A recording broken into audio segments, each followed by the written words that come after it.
Boa tarde, amigos. Estamos iniciando pela TV Educadora mais uma edição do programa Cenário. Esse programa que traz um foco voltado para as questões políticas de interesse do nosso município, do estado e do nosso país. Mais uma vez eu quero agradecer a você e a toda a direção da casa pelo convite. Nós estávamos programando a sua entrevista para a segunda hora do programa, porque hoje nós vamos conversar com uma figura ilustre, uma grande companheira da comunicação, colega de imprensa e da publicidade também, da política, né? Pelo currículo que ela tem, ela já deve estar no ar conosco aí já.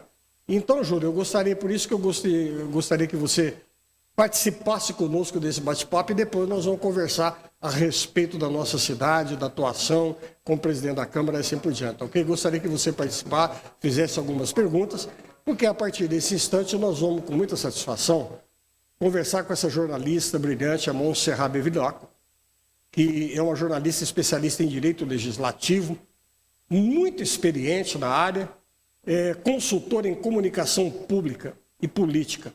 Montserrat, é um prazer recebê-la aqui no nosso programa. Olá, Paulo, bom dia.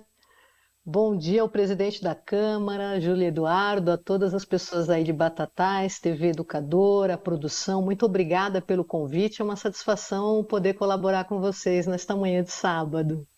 Vamos começar o nosso bate-papo aqui, vamos esquentar a nossa conversa. O presidente da Câmara vai estar participando conosco aqui também, com algumas colocações para você.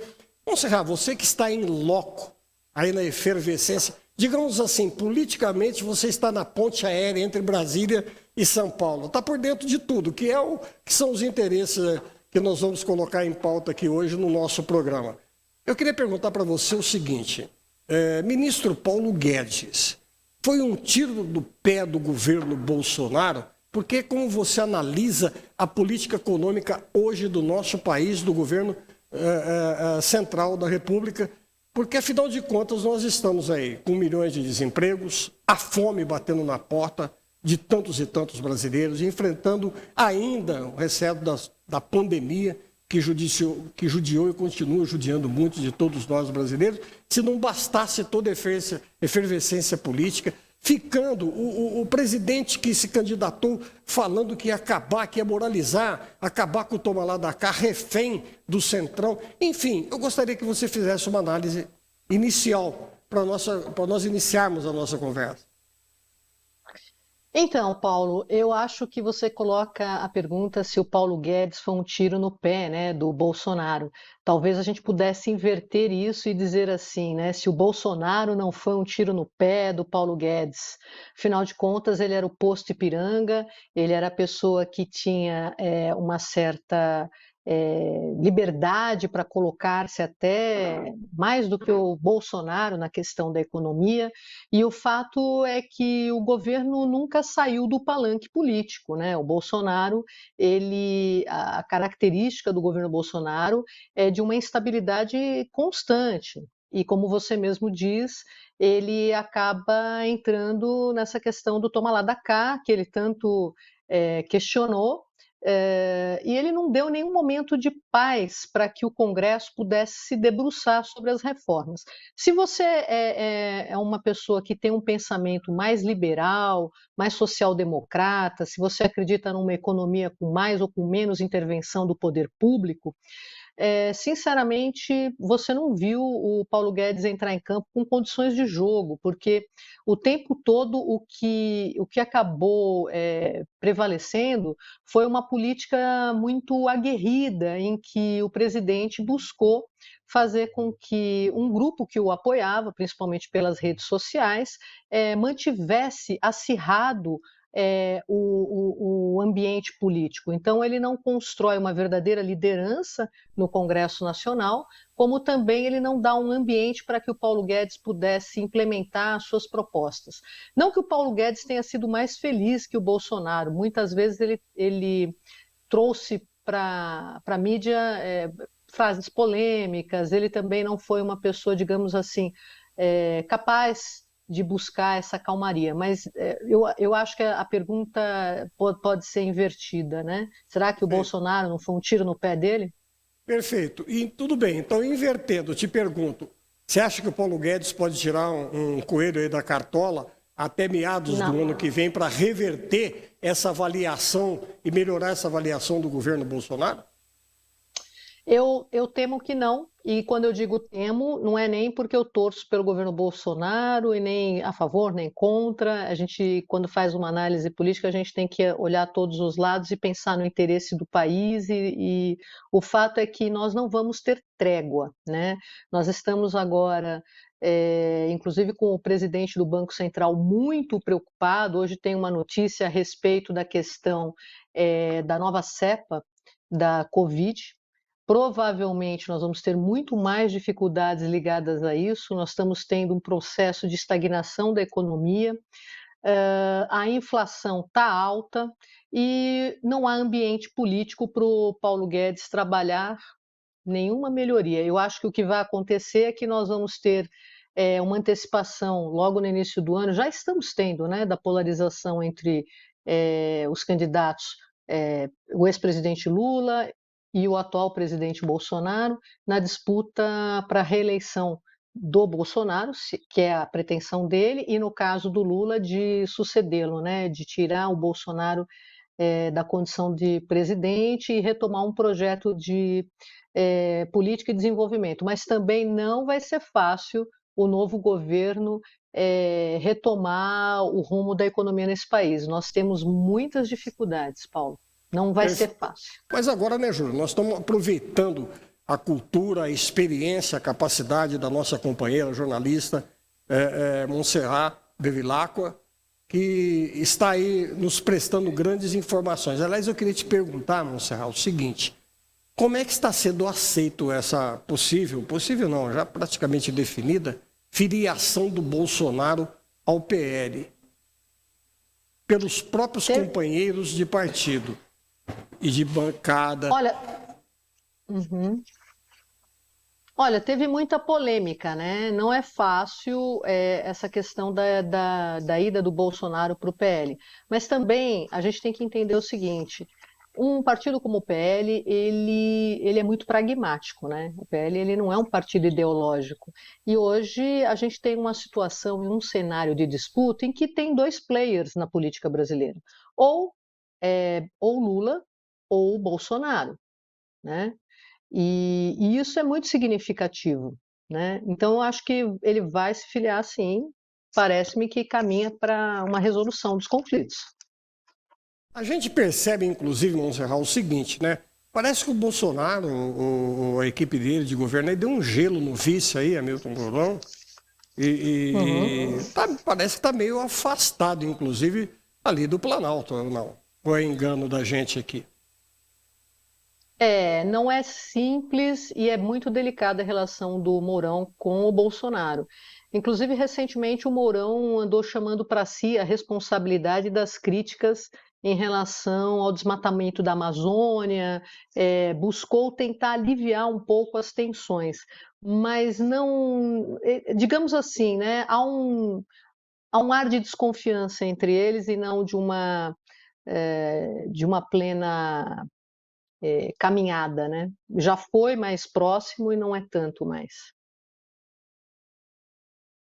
Exatamente, porque a gente fica vendo, inclusive, esse problema aí do garimpo, toda essa ação que está se articulando, né, para combater o garimpo lá no Rio Madeira, tudo isso que pintou aí nos últimos dias aí, de problemas, como se fossem problemas atuais. E vem de tanto e tantos tempos, não é verdade? Mas, na realidade, o vice-presidente, ele não pode ser penalizado por ações, até porque a presidência não é um ministério, a vice-presidência não é um ministério que tem todo um aparato, né, realmente, para agir lá contra o desmatamento e tudo mais. Isso aí pertencia ao senhor Ricardo Salles, que não deu conta do recado. Pelo contrário, foi, na minha opinião de jornalista, um grande trapalhão, na realidade, durante o seu mandato aí como ministro. Eu não sei se eu estou com o olhar equivocado, você pode até me corrigir.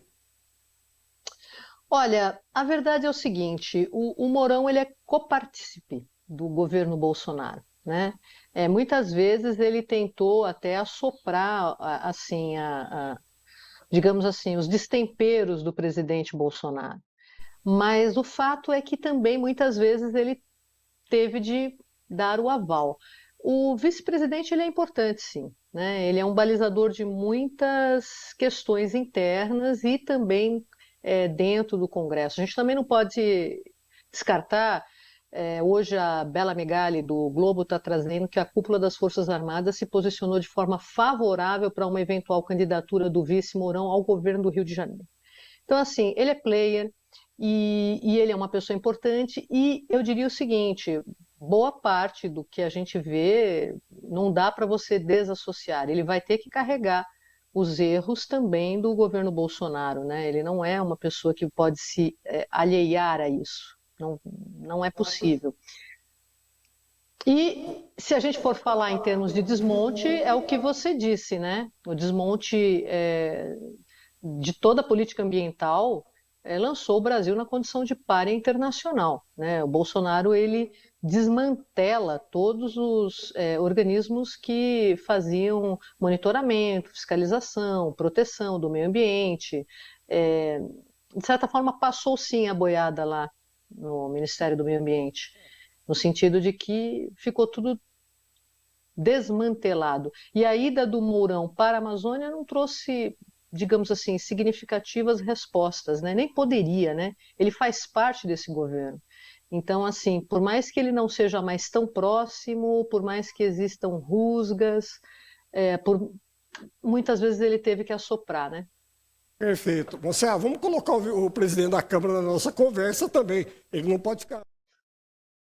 Júlio, por favor, se tem alguma colocação para fazer, você fica à vontade. Eu quero sim, quero inclusive parabenizá-la, né? Estou conhecendo agora e aproveitar o conhecimento dela, a vasta experiência que ela tem, e no sentido da terceira via, né? Nós estamos vendo aí a polarização entre Lula e Bolsonaro, né? Hoje a gente aqui no interior, você não é uma coisa, óbvio, eles já querem te jogar para outra coisa e a gente fica nesse impasse.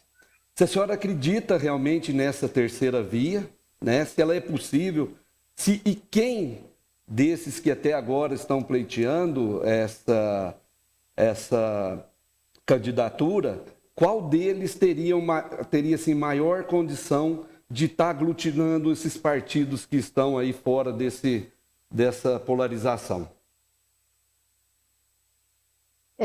Júlio, eu acho muito pertinente a sua colocação sobre a terceira via. A ideia da terceira via está movimentando realmente o noticiário. Dentre os nomes colocados como terceira via, hoje a gente tem, eu acho que com um certo olhar mais atento, um certo favoritismo de atenção dos colegas da imprensa, uma possível candidatura do ex-juiz Moro, né? Mais até do que o PSDB, porque o PSDB ele ainda está dentro de um processo de prévias de hoje, né? Logo hoje, essa manhã está bem movimentada no noticiário, foi anunciado que vai ser retomada a votação eletrônica das prévias para escolher esse candidato do PSDB.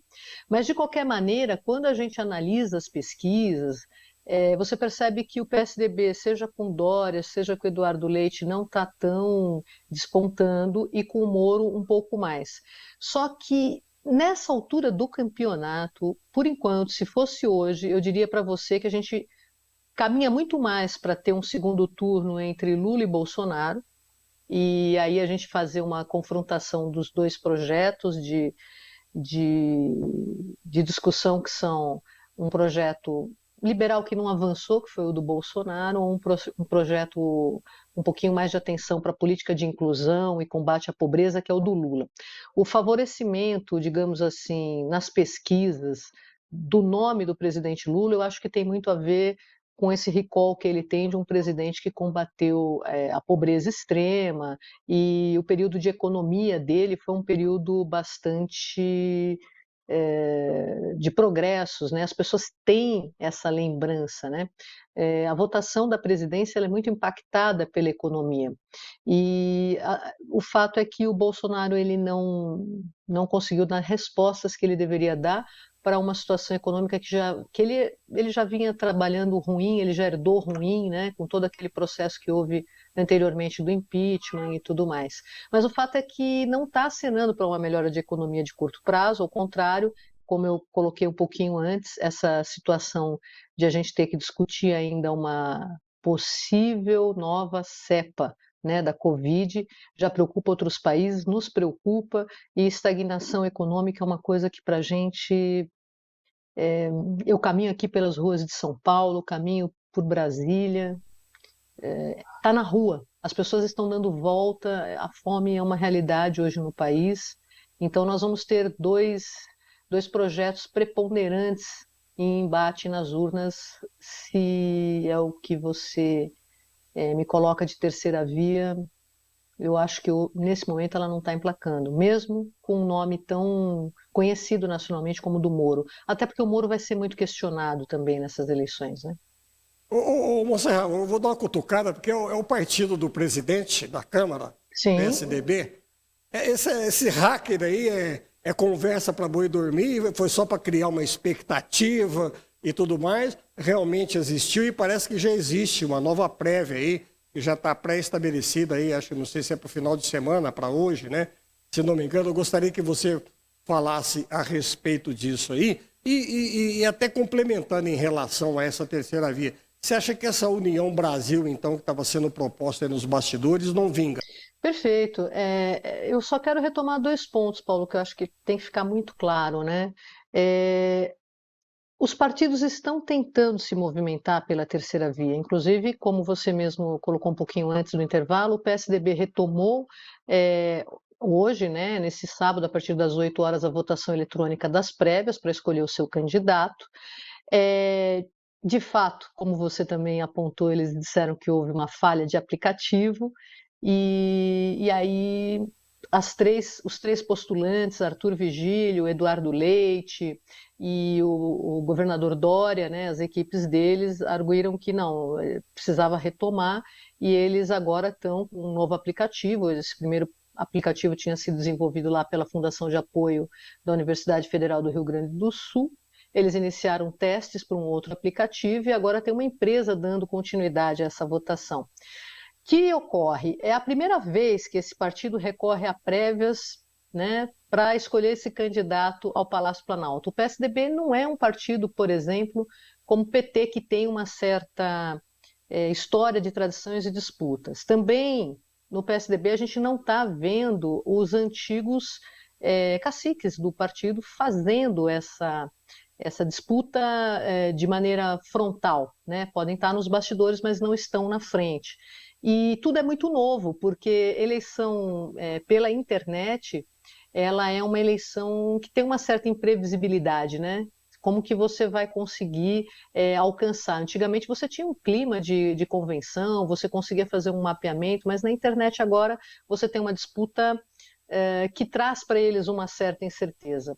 E o PSDB precisa agir rápido, ele tem que colocar rapidamente o nome dele na praça, porque ele está ficando na lanterninha, ele está ficando para trás, está atrás do Moro, né? O Moro já está no Podemos, com um discurso, com uma possibilidade de se colocar.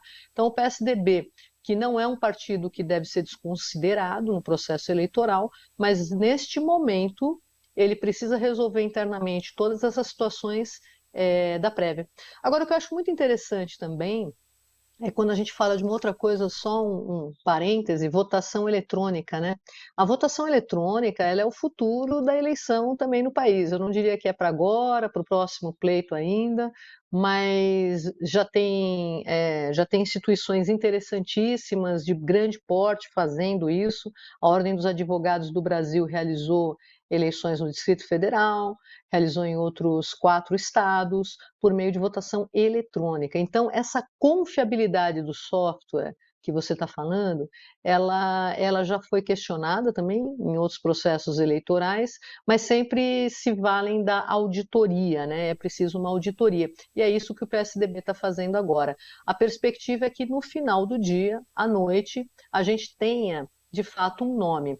E eu quero trazer para vocês aqui uma frase muito interessante do Bruno Araújo, né? Ele coloca o seguinte: as prévias geram racha, mas que o vencedor terá de lamber as feridas internas e unificar o PSDB. Acho difícil, o PSDB é um partido que de vez em quando ele ele sofre pelas mágoas, né? Não é um partido que se une tão simples, porque ele não é um partido realmente de base, ele é um partido construído muito pela cúpula, ele é um pouco de cima para baixo. É complicado. Já vem lá do racha do antigo MDB, né? Já é complicado. Eles estão acostumados a essas rachaduras realmente. Aliás, isso aí não ocorre só com o PSDB, não, né? São vários e vários outros rachas que aconteceram em todos os partidos. Aliás, o Bolsonaro, muito hábil, nessa guerra dele com o Dória, já está querendo emplacar, inclusive, se não me engano, é o Tarcísio, né? O ministro da infraestrutura, não é isso? Se eu não estiver equivocado, né, Monserrat? Ele está querendo emplacar o Tarcísio no governo de São Paulo para atrapalhar o Rodrigo Garcia, não é fato? Exatamente, ele quer. E o Tarcísio, ele é um dos ministros do governo Bolsonaro que realmente goza de prestígio no Congresso.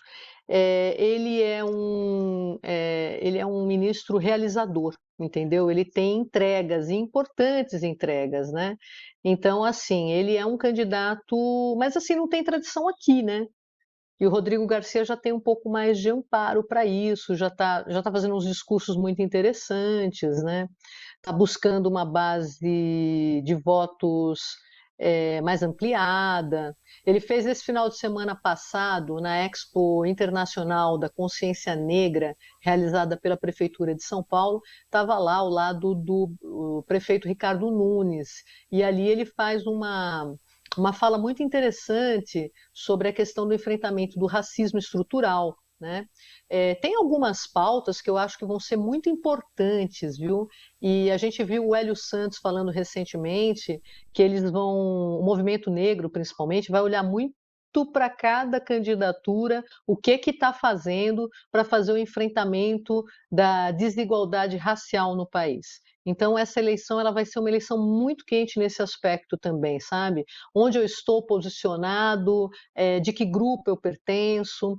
Também, assim, antigamente a gente tinha as eleições muito pautadas pelos partidos, numa questão assim muito de dialogar e só emitir, né, passar a informação. Hoje, com as redes sociais, a gente está tendo muito essa possibilidade de entender que o internauta ele interage, ele busca. Existe, claro, existe uma militância digital, mas existe também aquela pessoa que de fora vai olhando, né?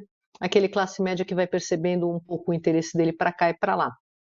Perfeito. E é nisso que a gente precisa basear. Essa eleição que vai vir é uma eleição, assim como a do Bolsonaro foi uma eleição bastante inédita em relação aos padrões passados, essa eleição vai trazer novidades. O Júlio tem uma outra pergunta para fazer para você, mas antes de encerrar com a pergunta do Júlio, eu quero fazer uma colocação para você, Monserrat. Eu gostaria que você fizesse um apanhado geral, antes de entrarmos no intervalo, a respeito dessa suposta terceira via. Quem que tem melhor discurso dentro dessa a famosa união, essa união Brasil que estão tentando aí? É Mandetta, é Ciro, é Moro. Agora estão fazendo um balão de ensaio com Simone Tebet. Eu não vejo uma figura feminina com exponencial, e com todo respeito às mulheres da política, mas não existe, né? Não é verdade, Monserrat? Não tem uma figura exponencial feminina para pleitear uma candidatura a presidente, não é?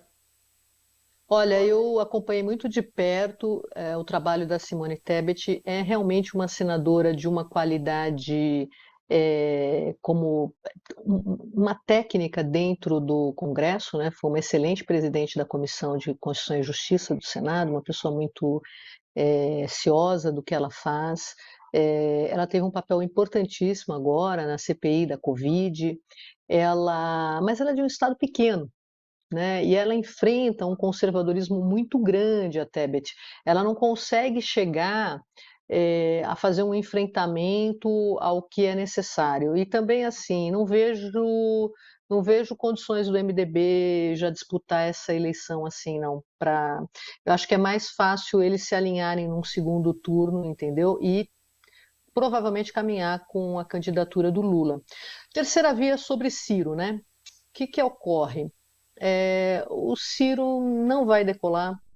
Eu acho que o presidente Lula, ele inclusive consegue ter, digamos assim, Pessoas da direita que estão decepcionadas com o Bolsonaro conseguem pensar em votar novamente no presidente Lula.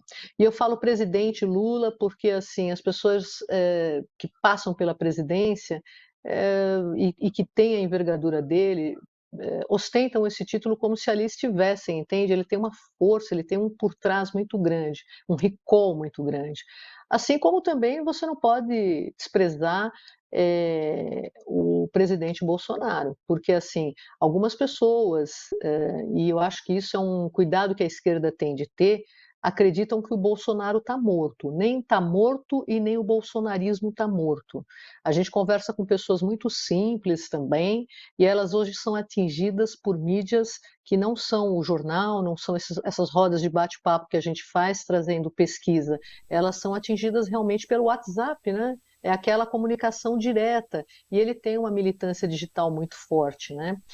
Houve também, por muito tempo, um questionamento a tudo que o Lula fez, e ele ficou 500 dias preso, respondeu 20 processos, agora de 18 processos, digamos assim, ele tem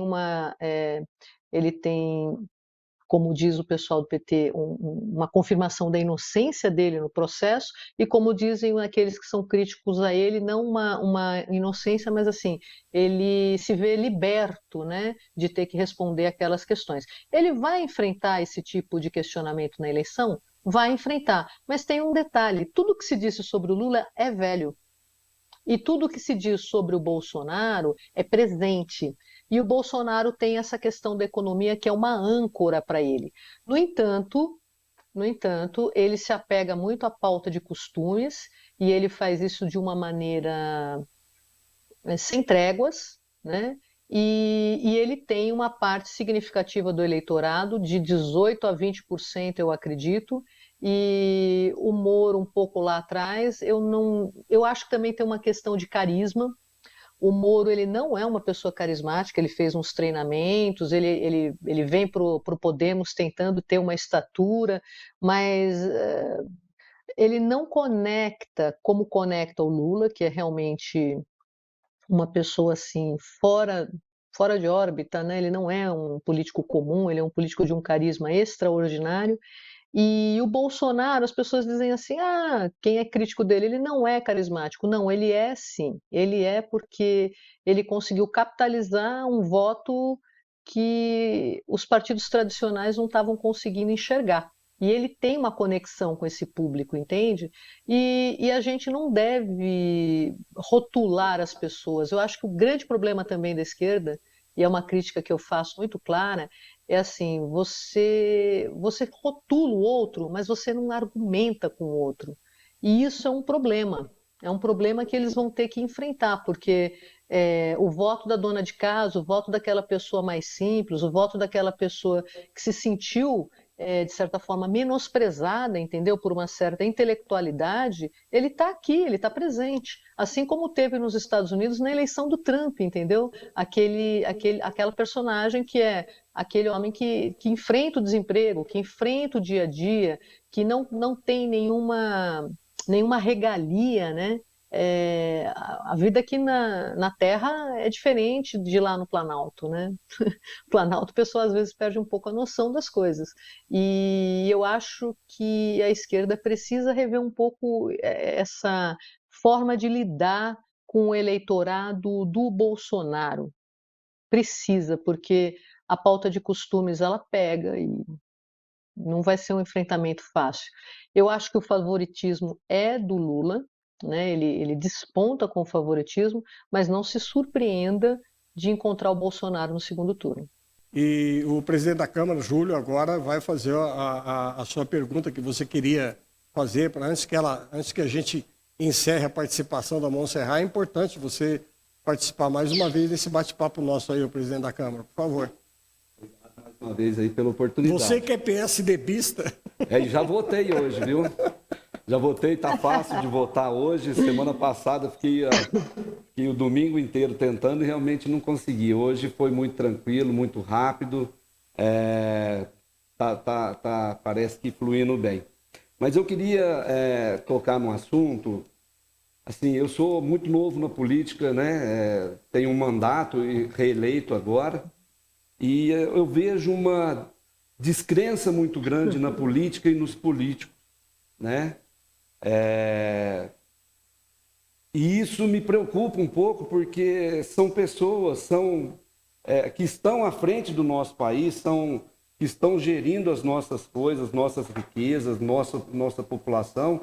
E então aí vem minha pergunta, se essa polarização entre PT e entre Lula, né, e Bolsonaro, se isso não enfraquece demais o debate sobre as questões que nós precisamos tratar no nosso país, e quais seriam essas questões que serão cruciais para a eleição do nosso presidente.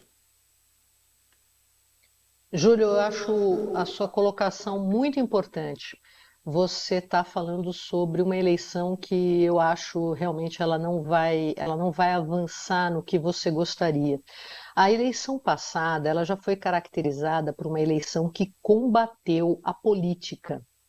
Eu tenho 35 anos de jornalismo, há mais de 20 anos eu atuo em comunicação pública e atuo com comunicação política, participei de algumas campanhas eleitorais. E eu vou dizer uma coisa para você: sem política não tem solução. O problema é que a gente teve movimentos que não são partidários buscando um espaço e trazer quadros e fazer a formação. O que aconteceu com esses movimentos? Eles acabaram entrando, conversando com os próprios partidos, e alguns deles hoje estão por trás, inclusive, da formação dos quadros partidários. Então, o que é necessário haver é uma real democracia partidária. Veja você que, quando a gente fala de partidos, hoje a gente está falando de instituições que não estão conseguindo conquistar digamos assim, uma representatividade como deveria. Há muitos movimentos nessa sociedade que estão sendo capturados por discursos fáceis, mas o que os partidos estão fazendo para investir em quadros? Estão investindo em cursos? Estão investindo em formação política? Outra coisa que a gente precisa repensar de uma maneira mais clara para o país é o investimento na educação. Né? A educação no Brasil ela nunca foi uma educação em que a gente se preocupou de trazer para crianças, para jovens, a questão da participação na escola, da participação, de certa forma, na comunidade. A gente não tem uma gênese de uma participação política real. Ela sempre foi colocada de cima para baixo, ela sempre foi muito vertical na nossa história. Então a gente precisa entender que o movimento eleitoral, a eleição, a urna, não vai qualificar isso. O que qualificaria isso seria uma real intenção, inclusive desses novos quadros do PSDB. O PSDB está numa fase de renovação, de entender que eles têm que trazer para dentro essa renovação. Né? Então você tem que ter mais participação de mulheres, você tem que ter mais participação de pessoas que não são brancas, você tem que ter mais participação de debates, tem que ter mais prévia. Olha só, quantos anos existe o PSDB e a gente está falando de prévia somente agora. Isso não quer dizer, por exemplo, que o PT não tenha que ser criticado. Né? Veja só, de certa forma o PT vive as turras, muitas vezes, e se colocando dentro de embates, porque a liderança é o presidente Lula, quem surgiu depois dele. Não é? Então, assim, a gente vai ter que exercitar nos partidos a política e trazer a população para a política. Os debates que virão agora na eleição, eles não vão dar conta disso, Júlio. Inclusive, corroborando com a pergunta do nosso presidente da Câmara aqui, Montserrat, eu gostaria, nós estamos precisando de encerrar a nossa participação, mas com a sua aquiescência, eu vou assim, te convidar mais vezes para você nos ajudar aqui, inclusive na compreensão durante todo o debate político que vai ter, agora porque já se deflagrou, inclusive, né, a campanha presidencial e tudo mais, e você vai nos prestar grandes favores, você que está aí, como eu disse, na efervescência da política. Eu queria fazer uma colocação da seguinte forma. Nós estamos aí no debate aí desse orçamento secreto. Essas famigeradas emendas do relator aí que não estão querendo ser reveladas e tudo mais. Discute-se muito, e eu tenho discutido muito isso aqui com os políticos que são convidados aqui, que ultimamente eu estou muito descrente do tal de ideologismo político tá?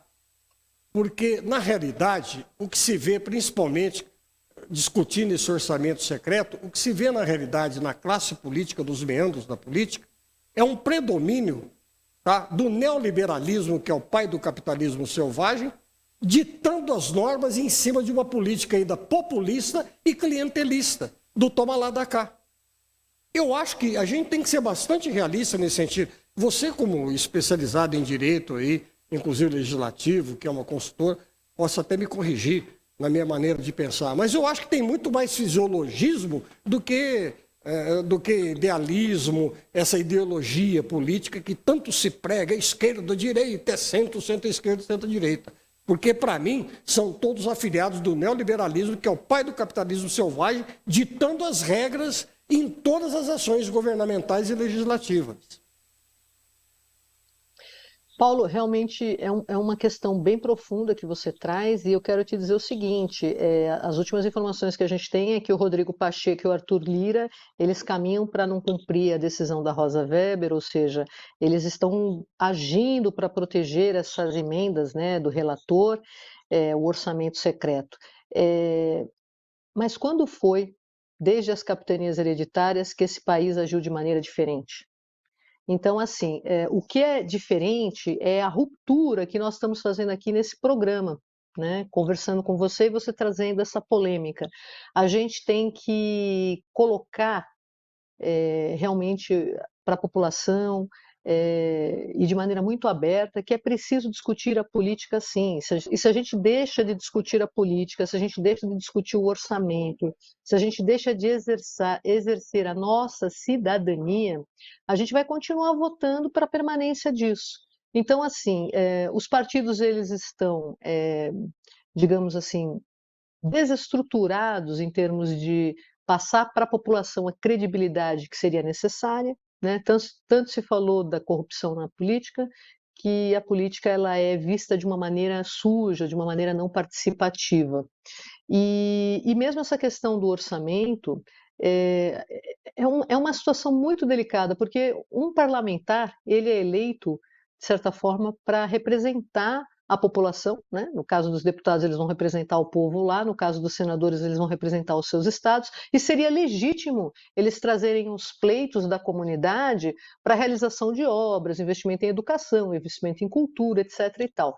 Mas isso é feito de uma maneira não transparente. E hoje a gente tem ferramentas suficientes para isso, né? Tem compliance, tem uma série de, digamos assim, subsídios para a gente caminhar bem. Mas para isso é preciso participar da política, né? Desde a escola, desde a mais tenra idade, né? As pessoas às vezes criticam, mas os estudantes secundaristas são sempre de esquerda. Poxa, se você é de direita e você quer disputar, vai disputar, né? Outro dia reclamaram de uma determinada sigla para mim, eu falei, gente, a única forma de você mudar essa sigla é entrar para a sigla. Se você ficar à margem, é a mesma coisa que você querer fazer gol, entendeu? Sendo gandula. Não vai fazer nunca. Ô, Monserrat, você tem toda a razão. Olha, foi um prazer conversar com você. Eu quero enviar um abraço a você, da Valéria Barros, nossa colega, que está aqui te assistindo, está dentro do estúdio conosco, acompanhando. Ela que te convidou para fazer parte do nosso programa hoje. E eu estou dizendo, vou explorá-la mais vezes, porque nós vamos convidá-la mais vezes, né, Valéria? Vamos convidá-la mais vezes para participar do nosso programa, ilustrando, nos ensinando aí com a sua sabedoria e com toda a sua competência e experiência. Muito obrigado pela sua participação, viu? Eu que agradeço, Paulo. Um grande beijo para a Valéria, todo mundo aí da produção da TV Educativa e para o nosso presidente aí, o Júlio. Segue firme, Júlio. Vamos renovando essa política. Um abraço a todos. Júlio, 1 ano já de legislativo, tá certo? Você está no seu segundo mandato, mas como presidente da Câmara, e já pintou aí um projeto complicado aí, inclusive, não é verdade? Exigindo aí nesse remanejamento todo aí dessa reforma administrativa que está se tentando fazer, até por exigência da lei, e pintou aí na Câmara aí, ultimamente, aí esse projeto complicado, discutível, na verdade exigindo, inclusive, dedicação exclusiva de certos funcionários, né, atingindo aos secretários, e que atingiu de chofre mais diretamente a secretária da Saúde, que vem desenvolvendo um excelente trabalho. Eu quero parabenizá-la, ela tem pouca idade, mas ela é muito competente, da forma que ela enfrentou, inclusive, a administração da saúde em plena pandemia, não é verdade? E o nosso secretário da Educação também, Vitor, que é um extraordinário secretário, que foi um pleito da própria classe, né, de educadores e tudo mais. Quer dizer, o prefeito fica, porque a Andresa, que é do grupo, entra com uma emenda lá, não é verdade?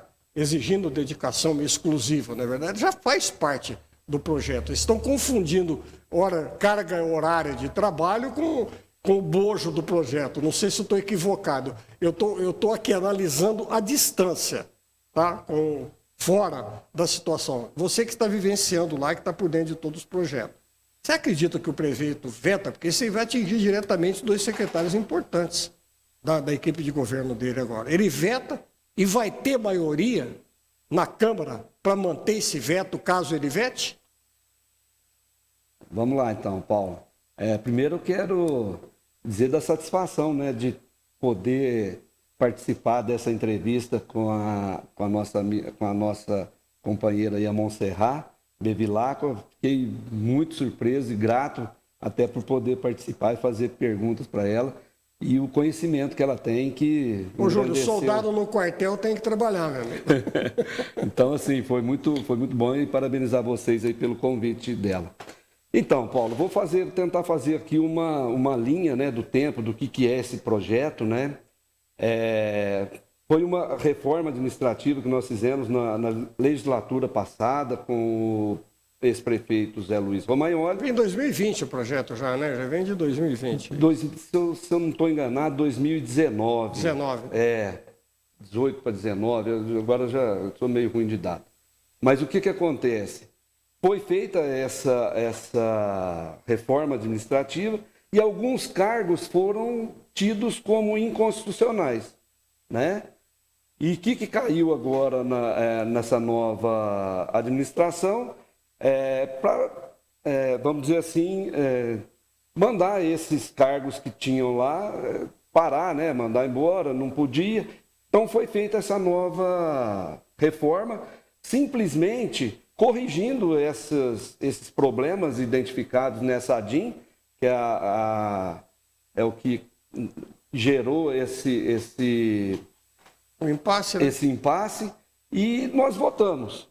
Só que na primeira votação foi tudo bem, e na segunda votação a vereadora Andresa colocou uma emenda, onde ela tratava ali dos diretores e secretários serem dedicação exclusiva. E aí, o que vem a ser a dedicação exclusiva? Só trabalhar no poder público, somente na prefeitura? Eu posso ter uma dedicação exclusiva e ter uma outra atividade. Mesmo porque, Paulo, os secretários e diretores, eles vêm de fora, muitos vêm de fora da administração. É da iniciativa privada, com certeza. E como é que ele faz? Hoje ele está secretário ou ele está diretor e ele deixa esse serviço, vamos supor aí no caso dos 2 que você citou, dos 2 secretários, ele deixa de dar aula. Amanhã chega o prefeito para ele e fala, olha, eu não vou precisar mais do seu serviço. Aí ele perdeu já a vaga lá como professor e perdeu a cadeira de secretário. Exato. Né? Então está nesse impasse. São 2 secretários, eu acredito que pega mais um também, que é o chefe de gabinete. Eu acredito que ele teria problema também em essa emenda, né, que já foi aprovada. Agora está indo para a mão do prefeito e o prefeito vai decidir. Você acha que ele veta? Olha, Paulo... Não tem o feeling aí de político aí, de presidente da Câmara. Vamos ver. Eu espero que eles encontrem aí uma solução jurídica para esse impasse. Porque a gente, quando vota uma lei, a gente não vota pensando no A, no B ou no C. Exato. Você faz a coisa pensando linearmente. E aqueles que ficam para cima da lei ou que foi beneficiado por ela, te parabeniza. Ô, Júlio, você fez o certo. porque é isso mesmo. E aquele que às vezes ficou por baixo da lei, que não teve aquele reconhecimento pela lei, ele vai te falar, que vocês não estudam, você não faz. Então, quando você aprova uma condição dessa, você tem que entender que uns vão te criticar, outros vão, né, te aplaudir. Eu espero, ainda acredito nessa solução jurídica, porque eles falam muito na acumulação de cargos, né? Que para professor, se eu não estou enganado também para medicina e algum outro cargo aí, existe a possibilidade de cumular cargos. Então eu ainda espero que os advogados, né, os procuradores da prefeitura encontrem esse caso esse não caminho, encontrem o caminho, porque aí... Você está me espremendo, eu vou te falar. Eu acredito que ele deva votar.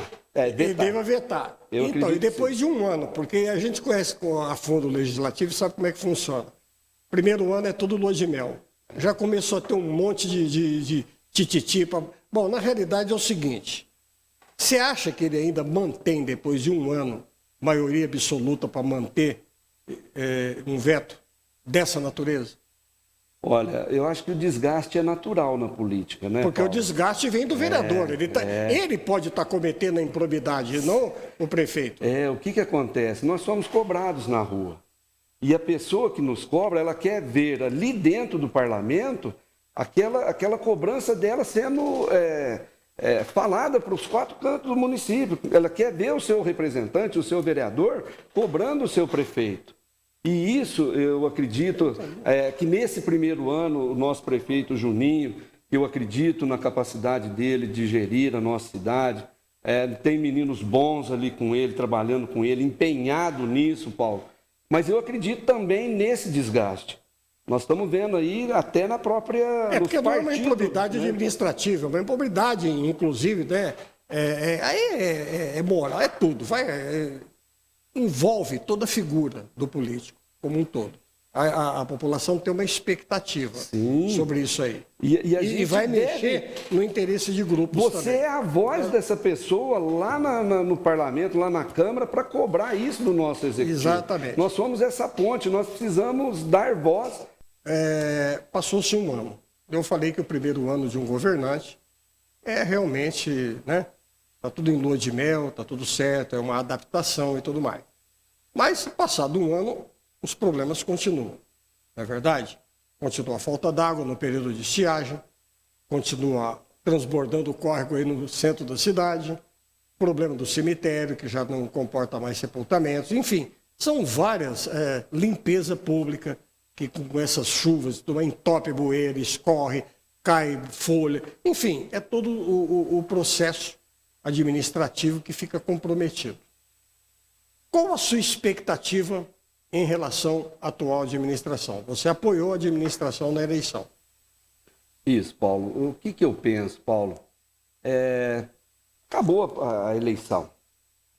O Juninho está tendo uma oportunidade de trabalhar junto com os 15 vereadores muito interessante.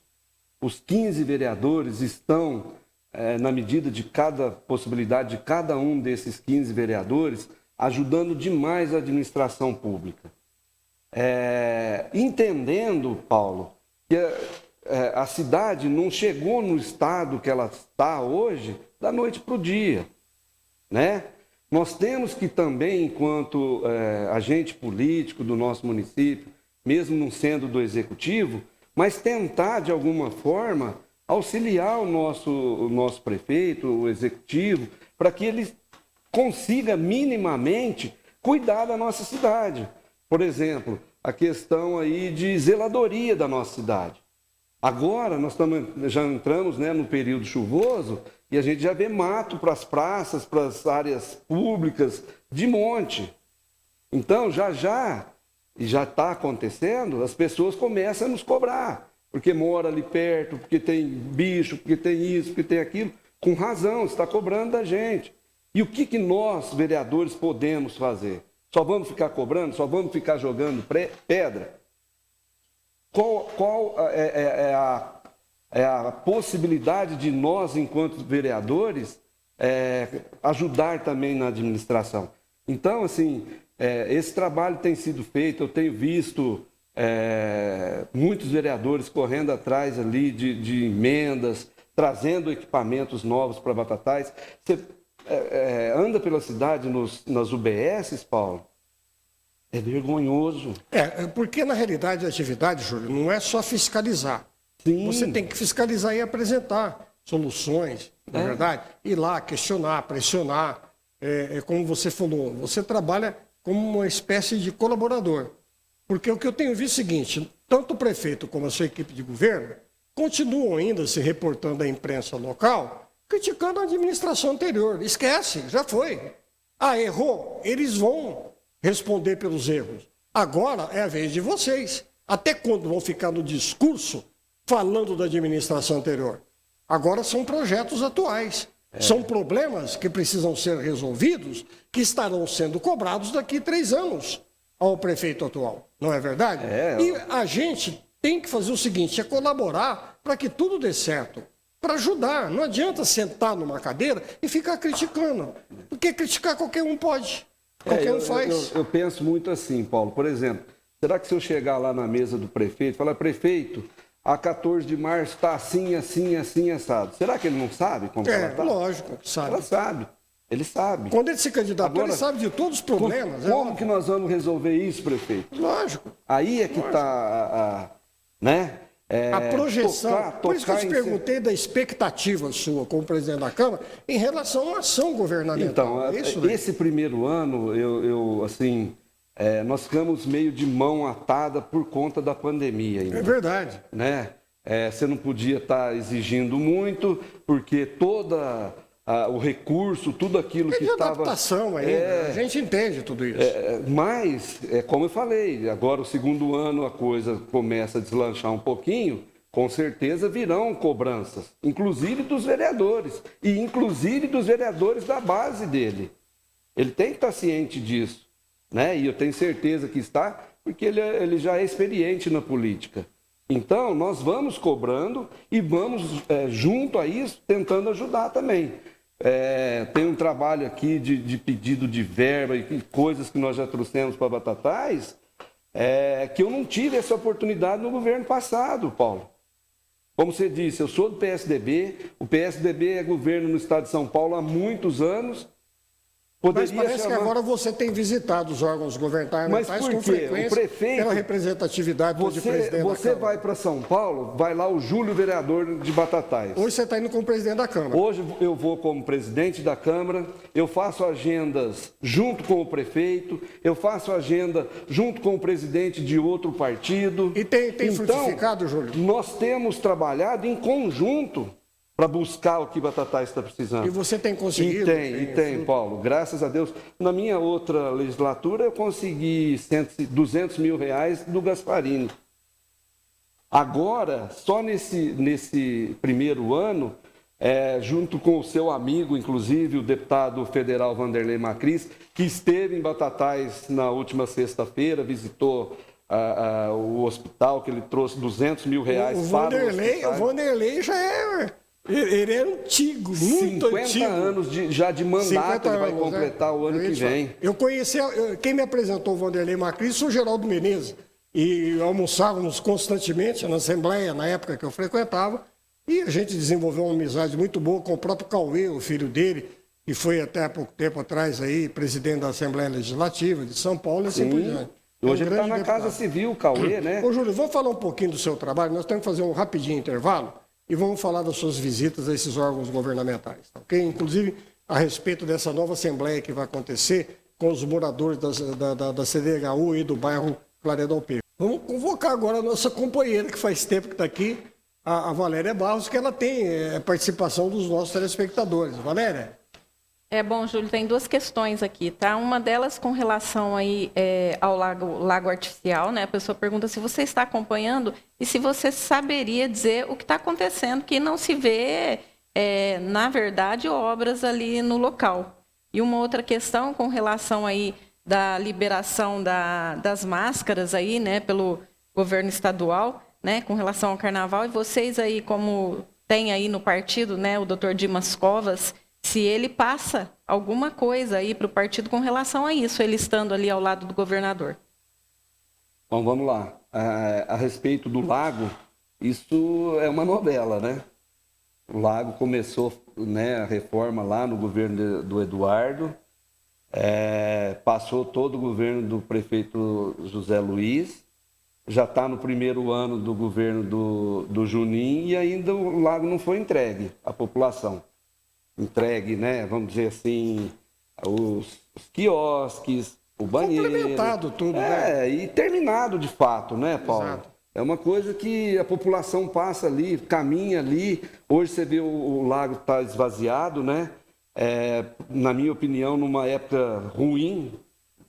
Você vai trabalhar agora numa época de chuva, você está trabalhando, de repente cai uma tempestade de aquelas chuvas de verão e acabou, pronto. Está acumulando tudo. Né? Então, assim, o lago merece, na minha opinião, um carinho melhor, né?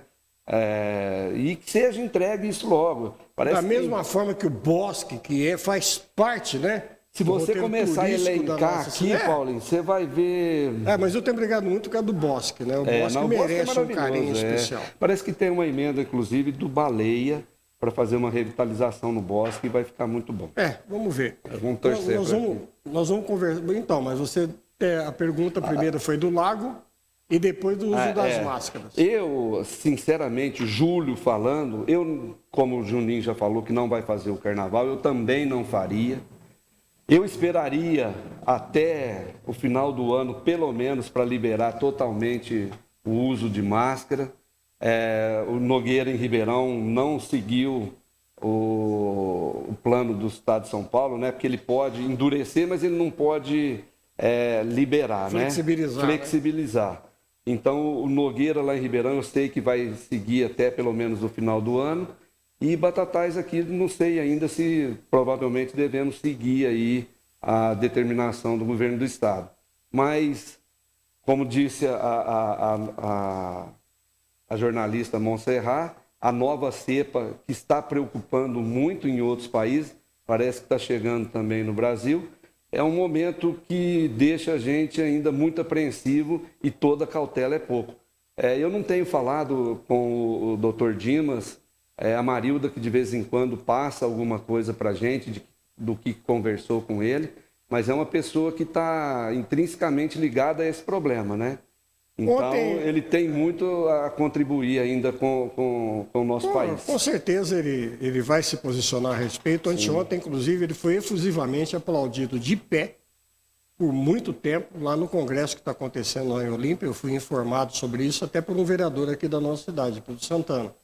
Conversando com o Santana, assuntos aleatórios e tal. Ele falou, hoje, isso foi anteontem. Meu primo foi muito aplaudido de pé aqui no Congresso, etc., com colocações técnicas. Eu só espero que o Dimas deixe a Marilda na parte da política, viu, Marilda? E ele continue como cientista, comandando o Instituto Butantan, e que ele não ceda o convite aí para participar de um cargo público político aí, por favor. Fica aí como cientista comandando o Butantan, que você está fazendo a contribuição dele uma grande contribuição para o nosso país e para o mundo. Principalmente com a Butanvac que está vindo aí, né? O meu medo é que eles dobrem o Dimas aí para sair candidato a alguma coisa, mas tomara que não aconteça.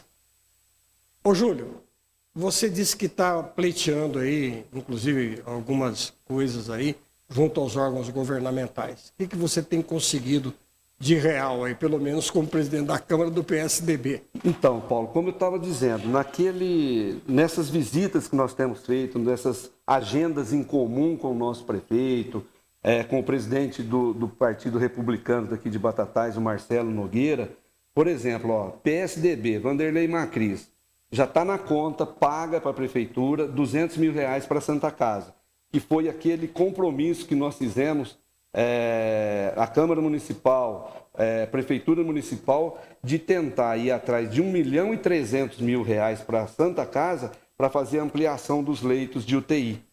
Naquela pior fase da pandemia, nós começamos a trabalhar isso aqui e já tem em conta R$1.200.000 que serão destinados, se já não foi, parece que tem 800 mil já na conta sendo repassado para a Prefeitura. São emendas impositivas. São emendas que já chegaram, R$800 mil. Então, vamos lá. R$200 mil do Vanderlei Macris já paga. R$200 mil que eu pedi para ele, para minha classe, que é um trator agrícola, para compor a patrulha agrícola do município, um trator com roçadeira. R$70 mil que eu vi no site dele, nas mídias sociais dele, um parquinho adaptado. Então eu pedi isso para ele, ele já mandou aqui para nós estamos em fase de orçamento para comprar esse parquinho aqui para o nosso município, de fazer a adaptação. De colocar as crianças com deficiência também no mesmo parquinho, brincando em brinquedos juntos ali. Sexta-feira ele esteve aqui, e você sabe que político, quando está aqui, a gente acaba pedindo mais coisas, né, Paulo?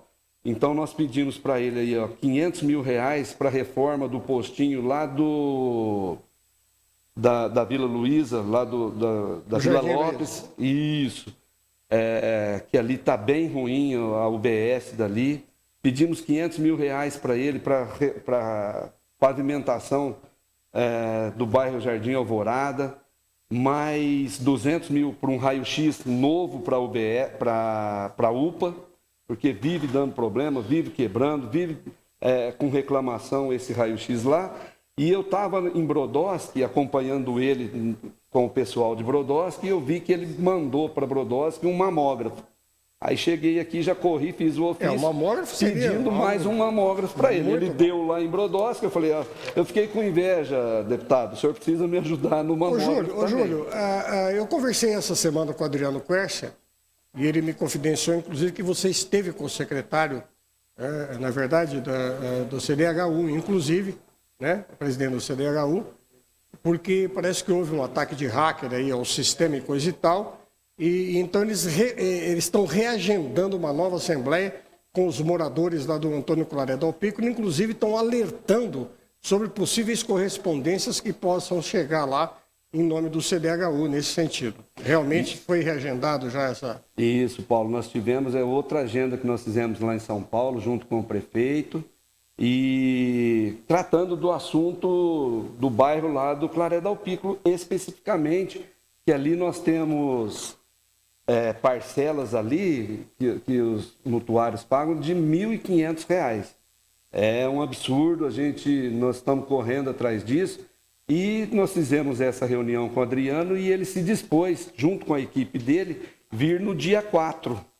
Seria agora dia 4. Mas como você bem disse, a CDHU foi atacada por hackers e eles estão com medo, com receio, então, de ter acontecido alguma coisa. Nós vamos reagendar esse mutirão para tratar desses aumentos, dessas renegociações de dívida aqui na cidade de Batatais. Ô Júlio, eu fico pensando agora o seguinte, ano que vem é eleição, vocês fizeram uma composição, se não me engano foi PP, que era do Juninho, né? O seu partido, o PSDB, o PSB, PL, PT e Podemos, foi a coligação do Juninho. Não sei se eu esqueci algum dos partidos. Porque eu estou lembrado, assim, de memória, os partidos que compuseram a coligação do prefeito Juninho. Eu fico pensando agora o apoio a todos esses deputados que vão pular de paraquedas aqui, atrás dos seus respectivos representantes partidários, porque virou uma coxa de retalho. Porque fica porque, na realidade, o que ocorre? Quando chega a campanha, o prefeito chama os companheiros e fala assim, olha, o negócio é o seguinte, eu preciso apoiar o deputado tal, o deputado tal, o deputado tal. Mas aqui vai virar uma parafernália grande, né? Vai. Porque de PT a PP foi a composição aqui do atual prefeito. Então, vai ser uma divisão muito grande, né? Olha, Paulinho, eu sou muito claro nos meus apoios. E eu acredito que isso é uma via de mão dupla. Ô, deputado, o senhor ajudou Batatais em quê? Eu não ajudei, não tive condição de ajudar, então eu vou ter que apoiar quem nos ajudou. Quem destinou alguma emenda para Batatais, quem ajudou Batatais de alguma forma. Então, pelo menos eu, né, Júlio, penso dessa forma. É uma via de mão dupla e que obviamente, eu fui atrás de vários deputados tentando trazer e trouxemos recursos para Batatais, e agora nós vamos nos dividir, buscar esses votos e mostrar para a população, olha, esse deputado trouxe isso, isso e isso, esse trouxe isso, isso e isso, nós vamos ser claros, eu pelo menos nas minhas atitudes, nas minhas conversas, eu vou deixar isso muito bem claro, inclusive nas minhas redes sociais. Os deputados que auxiliou Batatais, que me ajudou a trazer recursos, verbas e alguma coisa que ajudasse o nosso município. Eu seria muito indiscreto, você deixou nas entrelinhas, na conversa com a nossa colega jornalista, Montserrat, que você já tinha votado hoje na prévia do PSDB. Eu seria muito discreto em te perguntar em quem. Você vai me responder daqui a pouquinho, depois do intervalo comercial, porque eu quero saber da tua expectativa em relação à campanha, à candidatura do Rodrigo Garcia. E outra coisa, os PSDBistas aqui em Batatais vão ficar com o coração dividido. Porque se o Alckmin se lançar candidato a governo do estado de São Paulo, porque não adianta, quer queira, quer não, ele ainda cheira tucano. Paulo, eu sou muito bairrista, né? Eu amo as coisas da nossa cidade, então como eu gosto da nossa cidade, eu gosto do nosso estado. Então não fazia sentido para mim. Você perguntou em quem que eu votei hoje nas prévias do PSDB, eu votei no governador João Dória. E para mim não faz sentido eu votar no Virgílio? No Zé Virgílio ou do Rio Grande do Sul, que eu não conheço nada da vida deles, não conheço nada do sistema de gestão deles lá no estado deles. Então, votei sim aqui no nosso governador João Dória. Perfeito. Bom, eu perguntava para você sobre a expectativa também da candidatura do Rodrigo Garcia ao governo do estado de São Paulo. Ô Paulinho, até você pôde ver que a jornalista Montserrat falou e gostou muito da fala dele, né? Eu tenho acompanhado muito os discursos dele. Eu tenho para mim que quem está à frente realmente do governo do estado de São Paulo é o Rodrigo Garcia. Ele tem um conhecimento vasto e imenso do nosso estado de São Paulo. Na minha opinião, ele é um dos mais preparados para assumir o governo do estado de São Paulo. Como você disse, tem a questão do Geraldo Alckmin, que é muito querido, inclusive aqui em Batatais, divide muito as opiniões, e a gente espera, né, tem ainda a esperança de que eles conciliem essa não saída do Geraldo Alckmin do partido, porque se a gente for pensar também, Paulo, lá atrás alguém abriu mão para o Geraldo Alckmin, não é verdade? Certeza. Ele começou de alguma forma. Agora, será que o PSDB ou o partido sempre a mesma pessoa? Nós temos que abrir mão sempre para a mesma pessoa? O continuismo, né? Eu acho que não faz sentido muito outro isso para mim. Outro dia eu fiz uma... A renovação é muito importante. Você vê pessoas como esse Rodrigo Garcia, o conhecimento que ele tem já de várias vezes secretário de Estado, deputado. Então é uma pessoa que está dentro da administração pública muito mais, vamos dizer, conectado com as inovações da administração pública. Ô Júlio, é interessante que essa colocação que você está fazendo, eu tenho debatido muito com os nossos convidados quando vêm aqui, a respeito do egoísmo, né? Porque o bichinho do egoísmo sempre vai ali picar o político principalmente, tá certo? Aquele político que não tem idealismo realmente. Fala-se muito em idealismo, mas são poucos. Que a gente paga, o político que tem ideal, ele paga pelo ideal, tá certo? São os oportunismos, essa que é a grande realidade. E esse sentimento de continuismo é que provoca, entendeu? A exacerbação do personalismo político. Eu tenho falado e comentado muito e criticado que a maioria dos mandatários políticos e até os próprios legisladores, eles fazem muito marketing em cima da obrigação, do dever de casa que eles têm que cumprir a partir do momento que ele foi eleito. Essa que é a questão. O governante, eles usam a mídia de uma tal forma, com um exagero, de coisas tão pequenas que faz parte do quê? Da obrigação de casa, do dia a dia. Eles foram eleitos para essa finalidade. Aí o prefeito vai lá, faz uma obra, aí vem os assessores, vem os bajuladores, vem os correligionários políticos, porque é o maior, porque isso aqui é administração, porque a passada era uma porcaria, porque olha que obra maravilhosa, porque esse é honesto, porque... Quer dizer, sabe, é um personalismo tão barato, tão ridículo, em cima da obrigação do que eles têm que fazer. Vocês foram eleitos para quê? Eu tinha esse sentimento. Eu fui eleito para trabalhar, para mostrar serviço. Tudo E que eu se estou não fazendo, trabalhar, não tem daqui nada de 4 anos é colocado fora. Fica transformando obrigação, dever de casa, em virtude. Sim. Não é verdade, Júlio? Sim, ontem eu tive o sindicato tem um programa muito maravilhoso, turismo rural. Nós fizemos ele esse ano na cidade de Brodowski. Ontem eu estava encerrando o programa lá, começaram a me agradecer. Falei, gente, não me agradeça. É minha obrigação. Eu estou aqui como funcionário do Sindicato Rural e como coordenador dessa entidade que deu o curso para vocês. Exato. Eu estou aqui ganhando, trabalhando para vocês. Exatamente. Então não precisa me agradecer e eu acho que vai nessa mesma linha aí que você falou. Ô, Júlio, para finalizar a nossa conversa, um assunto muito importante, você comentava comigo aqui nos intervalos, que você economizou, reduziu em 1 milhão o orçamento da Câmara Municipal. Eu gostaria que você explicasse essa atuação aí, porque fala 1 milhão no orçamento, mas como é que ele conseguiu enxugar em 1 milhão o orçamento da Câmara? Eu gostaria que você desse uma explicação a respeito disso. Na realidade, Paulo e telespectadores, o que acontece? Nós pegamos o orçamento da Câmara e nós enxugamos de uma forma que não vai faltar nada para os vereadores, que não vai faltar nada para os servidores da casa. Nós vamos ter capacidade de fazer investimento. O que nós fizemos? Olha, 2017, a Câmara devolveu para os cofres municipais 2 milhões e 40 mil. No ano de 2018, 2 milhões e 200 mil. 2019, 1 milhão e 900 mil. 2020, por conta da pandemia, 2 milhões e 500 mil. Se essa já vem vindo desde antes de 2017, essa devolução de dinheiro, o que nós fizemos? Repensamos o nosso orçamento. É um dinheiro que vem para a Câmara, porque o prefeito é obrigado a repassar o duodécimo para a Câmara. Se ele não passar, ele incorre em improbidade administrativa. Então, ele repassa esse dinheiro.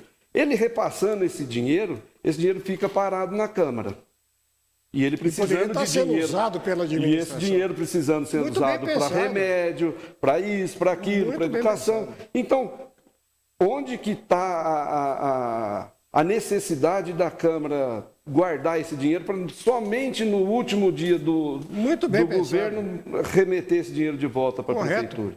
Então, nós conversamos lá com os nossos vereadores, garantimos a eles os investimentos que nós estamos fazendo, inclusive nesse ano ainda, nós estamos abrindo 2 licitações. Não alterar nada, né, Júlio? Nada.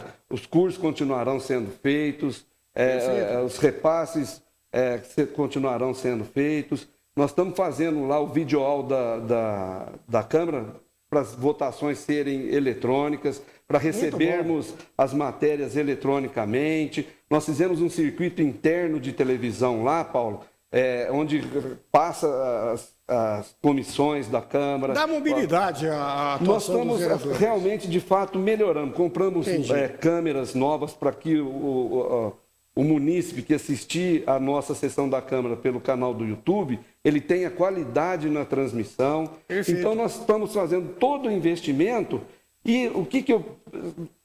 Repensando lá com os nossos servidores da casa, olha, vamos rever isso daqui. E porque essa colocação que você fez foi muito inteligente, essa sua atitude, e eu devo parabenizá-lo pela iniciativa, porque na realidade é o seguinte, isso tudo que você acabou de dizer mostra a responsabilidade, a compenetração do corpo diretivo da Câmara, do seu jurídico, da sua administração, e que ao longo de todos esses anos, pelo apoio da gente que ao longo de todos esses anos fez toda essa economia para devolver aos cofres públicos e não usar o do 10º como um todo? Porque aí vira... tem o dinheiro disponível? Então vamos que vamos. E a nossa Veja Câmara, Paulo, é uma responsabilidade. E a nossa Câmara, você sabe muito bem disso, que é uma Câmara muito econômica, não tem assessor, não tem... Eu vivenciei tudo. Vamos dizer, selo para você mandar uma carta. A competência dos funcionários de lá, do seu corpo jurídico, desde o mais graduado financeiro. até o mais Exatamente. simples, todos eles são autorizados a fazerem os cursos que precisam ser feitos.